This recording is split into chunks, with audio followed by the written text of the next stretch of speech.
नमस्कार साथियों, स्वागत है आपका अपने यूट्यूब चैनल पे जिसका नाम है ऑथेंटिक जानकारी। आई होप आपकी तैयारी बहुत अच्छी चल रही होगी आईसीएआर के लिए। फ्रेंड्स, ये सोशल साइंस का हमारा बहुत ही इंपॉर्टेंट क्वेश्चन में सेशन लेके आया हूँ। ठीक है, ये आपके आने वाली परीक्षा में जो कि बहुत हेल्प करेगा। फ्रेंड्स, ये बहुत ही मेहनत से मैंने ये सेट बनाया है जो कि आपको बिल्कुल एग्जाम की फीलिंग कराएगा। नहीं, अगर एग्जाम ओरिएंटेड क्वेश्चन लगे तो आप लोग वीडियो डिसलाइक करके चले जाइएगा। ठीक है, बहुत ही इंपॉर्टेंट क्वेश्चन लेके आया हूँ मैं, आपको एग्जाम ओरिएंटेड ही बिल्कुल फीलिंग आएगी। ठीक है, तो आज का सेशन शुरू करते हैं। किस टाइप से देखिए क्वेश्चन वहाँ पे पूछे जा सकते हैं। मैं देखिए आप लोग क्वेश्चन का लेवल देखिए फिर मुझे बताइएगा। ठीक है, क्वेश्चन क्या कर रहा है हमारा कि आर्थिक सर्वेक्षण प्रकाशित किया जाता है।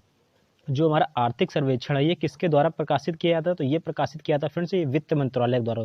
ठीक है, जो हमारा वित्त मंत्रालय जो है हमारा ये आर्थिक सर्वेक्षण को जो हमारा प्रकाशित करता है। ठीक है फ्रेंड्स, मैं इसका कलर चेंज कर ले रहा हूँ थोड़ा। ठीक है, ये ठीक है, तो हमारा जो आर्थिक सर्वेक्षण है ये वित्त मंत्रालय जो होता है, फाइनेंस मिनिस्टर होता है हमारा, वो हमारा आर्थिक सर्वेक्षण करता है। ठीक है, बहुत ही इंपॉर्टेंट क्वेश्चन है फ्रेंड्स ये।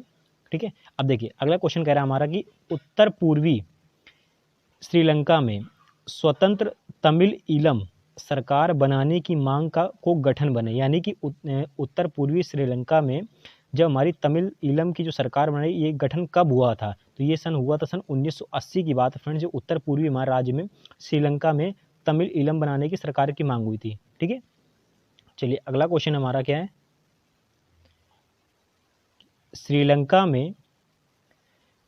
में सिंघलियों की जनसंख्या, ये फ्रेंड्स कुल लिखा है श्रीलंका कुल आबादी का कितना फीसदी, यानी कि श्रीलंका में सिंघलियों की जनसंख्या की कुल आबादी का कितना परसेंट है? तो ये हमारा श्रीलंका में करीब 74% जो हमारी है वहाँ पे सिंघलियों की जनसंख्या हमारी पाई जाती है। श्रीलंका में सबसे ज़्यादा जो है हमारी सिंघलियों की प्रजाति पाई जाती है। ठीक है, वहाँ पे करीब 74 के आसपास है हमारा।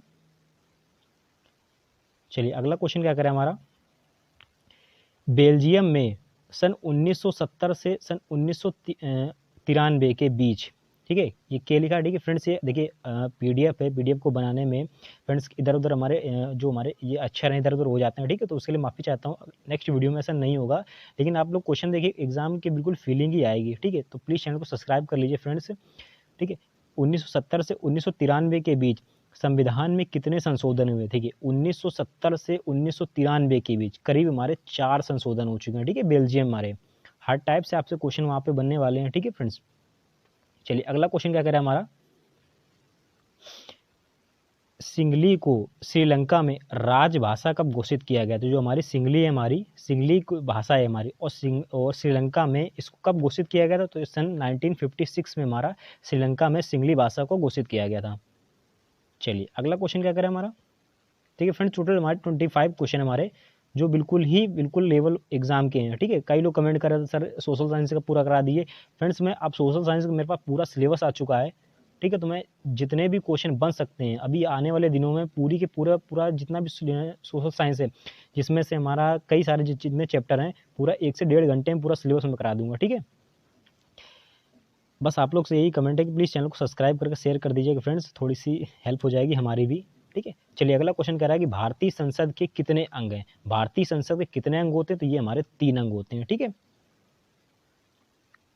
नेक्स्ट है हमारा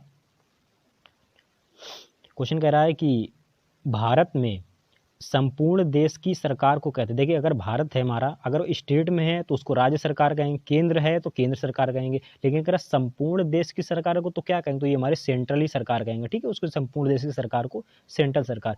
प्रांतीय मत लगा दें फ्रेंड्स, ये गलत हो जाएगा हमारा। ठीक है, चलिए अगला क्वेश्चन क्या करें हमारा। सत्ता की साझेदारी, देखिए आप लोग सत्ता सत्ता कर रहे थे, सत्ता क्वेश्चन में छांट के लाए हूँ। देखिए सत्ता की साझेदारी का नैतिक अर्थ क्या है? तो सत्ता की जो साझेदारी होती है ये एक लोकतंत्र की आत्मा होती है। ठीक है, ये हमारी लोकतंत्र की एक आत्मा होती है। ठीक, क्वेश्चन अच्छे लग रहे हो तो प्लीज़ चैनल को सब्सक्राइब करके लाइक कर दीजिए फ्रेंड्स। ठीक है, लाइक और सब्सक्राइब करने में आप लोग कुछ नहीं जाता है। क्वेश्चन कह रहा है हमारा कि सरकार के अंग, देखिए सरकार के 3 अंग होते हैं, कौन कौन से? कार्यपालिका, न्यायपालिका और विधायिका, ये हमारे सभी होते हैं जो संसद के हमारे सरकार के 3 अंग होते हैं। ठीक है, चलिए अगला क्वेश्चन क्या कह रहा है हमारा। संसद के संयुक्त बैठक को कौन संबोधित करता है? संसद के जो हमारा संयुक्त बैठक है हमारे, इसको संशोधित करते हैं हमारे, कौन करते हैं, हमारे प्रेसिडेंट, हमारे जो राष्ट्रपति हैं हमारे, ये संसद के संयुक्त अधिवेशन को संशोधित करते हैं। चलिए अगला क्वेश्चन क्या करें हमारा कि सत्ता की, देखिए सत्ता की साझेदारी का क्या अर्थ है। अभी तक पूछा सत्ता की साझेदारी क्या, तो वो एक आत्मा थी हमारी जो कि किसकी, लोकतंत्र की। अब सत्ता की साझेदारी का अर्थ क्या है, तो ये इसका जो अर्थ है हमारा, ऑप्शन नंबर ए हो जाएगा, सरकार के विभिन्न अंगों के बीच शक्ति का विभाजन या विभिन्न स्तरों पर सरकार में शक्तियों का विभाजन। ठीक है, ये हमारे सत्ता की साझेदारी कहलाती है। चलिए अगला क्वेश्चन क्या करें हमारा कि बेल्जियम की सीमा किस देश के साथ लगती है। जो हमारी बेल्जियम की सीमा है, आपसे यहाँ से भी क्वेश्चन बनेंगे। ठीक है फ्रेंड्स, ये हमारा जो भूगोल का क्लास 10th में एनसीईआरटी पैटर्न है, उसमें लेसन नंबर 2 है, वहाँ से मैंने क्वेश्चन को उठाया है। क्वेश्चन करें बेल्जियम की जो सीमा किनसे लगती है, देखो न्यूजीलैंड से भी लगती है, जर्मनी से भी लगती है और फ्रांस से, यानी कि सभी से हमारी बेल्जियम की सीमा लगती है। नेक्स्ट क्वेश्चन क्या कह रहा है कि एशिया के उन 2 देशों के नाम बताइए जिनमें 2 भाषाई और जाति समूहों में संघर्ष था। तो वो हमारे कौन से 2 हमारे देश थे, तो हमारा एक तो श्रीलंका, दूसरा लेबनान, जिसमें 2 भाषाई जाति का संघर्ष चल रहा था। अगला क्वेश्चन क्या करें हमारा, स्वामित्व के आधार पर संसाधनों को किस प्रकार से वर्गीकृत किया जाता है। स्वामित्व के आधार, देखिए मानव संसाधन से आपके क्वेश्चन बनने वाले हैं, और स्वामित्व के आधार पर संसाधनों को किस प्रकार से वर्गीकृत किया गया, तो ये जो हमारा वर्गीकृत किया गया है, ये हमारा निजी, सामुदायिक, राष्ट्रीय और अंतर्राष्ट्रीय संसाधन के हिसाब से वर्गीकृत किया गया है। ठीक है, ऑप्शन नंबर इसका 4 हो जाएगा। चलिए अगला क्वेश्चन क्या करें हमारा, मृदा बनने की प्रक्रिया को निर्धारित करने वाले तत्व तो नहीं है। देखिए मृदा को की प्रक्रिया को निर्धारित करने वाले तत्व तो कौन से नहीं है, देखिए संस्तर सेल होता है और वनस्पति होती है और जनक सेल होता है। खनिज जो होते हैं हमारे, ये हमारा जो होता है मृदा बनाने की प्रक्रिया को निर्धारित करने वाला तत्व तो नहीं है। अगला क्वेश्चन क्या कह रहा है हमारा, जर्मनी के एकीकरण में बिस्मार्क ने कौन सी नीति अपनाई थी। देखिए जर्मनी का जो एकीकरण हुआ तो उसमें बिस्मार्क ने हमारी एक नीति अपनाई थी, जिस नीति को हम लोग जानते हैं लौह एवं रक्त की नीति के नाम से जानते हैं। 19वीं सदी को कौन सा युग कहा जाता है। देखिए 19वीं जो 19th सेंचुरी थी हमारी, 19वीं सदी को किस युग के नाम से जानते हैं, तो ये युग जो हमारा था उदारवाद के युग से जाना जाता है। ठीक है फ्रेंड्स, बड़े इंपॉर्टेंट क्वेश्चन है हमारे एग्जाम के लिए, प्लीज चैनल को सब्सक्राइब कर लीजिएगा। ठीक है, क्वेश्चन अगला कह रहा है हमारा, निम्नलिखित में से यह किसने कहा कि जब फ्रांस छींकता है तो बाकी यूरोप को सर्दी जुकाम हो जाता है। वेरी इंपॉर्टेंट क्वेश्चन है फ्रेंड्स हमारा ये। ठीक है, जब फ्रांस छींकता है तो बाकी यूरोप को सर्दी जुकाम हो जाता है, तो ये हमारा कहा था मेटरनिक ने कहा था। ठीक है, अब एक बात बता दो, आप लोग मेरे सोशल साइंस के प्लेलिस्ट में जाइए। ठीक है, उसमें मैंने करीब 15 मिनट का वीडियो, ठीक कितना 15 मिनट का है, उसमें जितने भी हमारे रिवॉल्यूशन ऑफ इंडिया, जितनी भी क्रांतियाँ, फ्रांस की, अमेरिका की, चीन की जितनी भी क्रांतियाँ हैं, 15 मिनट का वीडियो आप देख लीजिए, क्रांतियों का काम खत्म हो जाए। मैंने पूरी थ्योरी बेस करा रखा है, थ्योरी पढ़ लीजिए आप, MCQ पढ़ने की जरूरत नहीं पड़ेगी। बाकी मैं यहाँ से जितने भी क्वेश्चन बन रहे हैं वहाँ से मैं करा रहा हूँ। ठीक है, तो इसका राइट आंसर क्या हो जाएगा, मेटरनिक हो जाएगा हमारा। अगला क्वेश्चन क्या कह रहा है हमारा कि फ्रांस की क्रांति से पहले फ्रांस में निम्नलिखित में से किस प्रकार की सरकार स्थापित की। देखिए अच्छे क्वेश्चन है हमारे। ठीक है फ्रेंड्स, फ्रांस की क्रांति सन 1789 में फ्रांस की क्रांति हुई थी। अब उसके पहले जो हमारी जो सरकार थी वो हमारी कौन सी थी, वो तो उस समय चलता था हमारा राजतंत्र की सरकार चलती थी। ठीक है, हमारा ऑप्शन नंबर डी हो जाएगा। नेक्स्ट हमारा क्या क्वेश्चन कह रहा है कि 1815 के वियना सम्मेलन की मेजबानी निम्नलिखित में से किसने की थी। 1815 में वियना की मेजबानी ये की थी हमारी ड्यूक मेटरनिक ने की थी। ठीक है, ऑप्शन नंबर इसका सी हो जाएगा, 7 नंबर हो जाएगा। 1815 में वियना सम्मेलन की जो मेजबानी है हमारी, वो ड्यूक मेटरनिक ने की थी।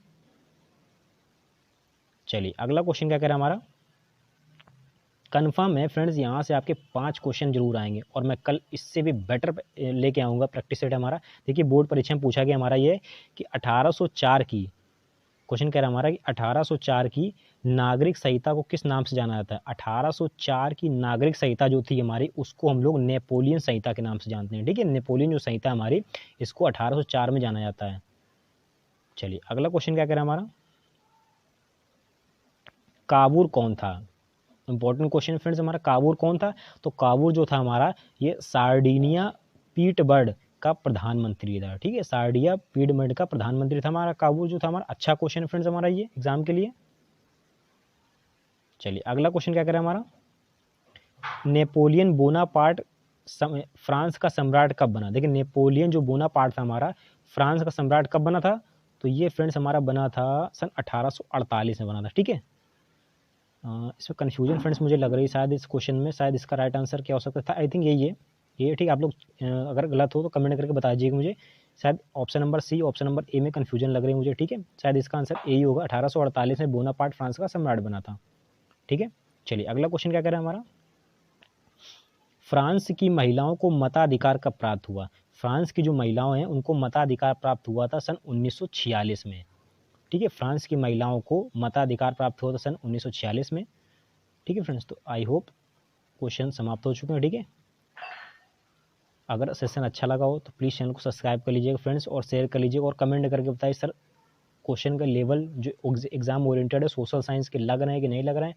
फ्रेंड्स वो वीडियो नहीं कि 70 में 70 लिखा यहाँ पे थंबनेल लगाया और कहीं से भी प्रैक्टिस से उठा के बस छाप दिए, वो नहीं है। 25 क्वेश्चन कराएंगे, एग्जाम ओरिएंटेड करा रहे हैं। ठीक है, तो प्लीज़ रिक्वेस्ट है, प्लीज़ चैनल को सब्सक्राइब करके शेयर कर दीजिए, प्लीज़ लाइक कर दीजिए। मिलते हैं नेक्स्ट वीडियो में, थैंक यू।